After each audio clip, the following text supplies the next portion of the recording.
আল্লাহ, তুমি যতদিন চেয়েছো চোখের আলো ছিল, তুমি চাওনে চোখের আলো চলে গিয়েছে, আমার কোনো আপত্তি নাই, আমি এটাতে রাজি আছি।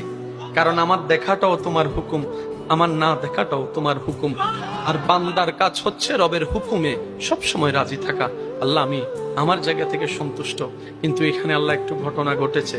ওদের দাবি দেবতা আমাকে অভিশাপ দিয়েছে। আজকে যদি আমি অন্ধই থাকি, ওদের কথা সত্য হয়ে যাবে। আল্লাহ, ওরা তোমার শানের ব্যাপারে, ইজ্জতের ব্যাপারে প্রশ্ন তুলেছে।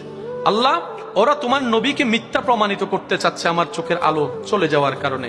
আল্লাহ, আমি জুনেরার জন্য আলো চাই না, তোমার ইজ্জতের খাতিরে, তোমার হাবিবের ইজ্জতের খাতিরে আমার চোখের আলো ফেরত দাও। আমার চোখের আলো আমাকে দাও, আমার চোখের আলো আমাকে দাও। আমি যেন জগৎকে দেখাইতে পারি রবের প্রেমিক কখনো অন্ধ হয় না, অন্ধ হয় না।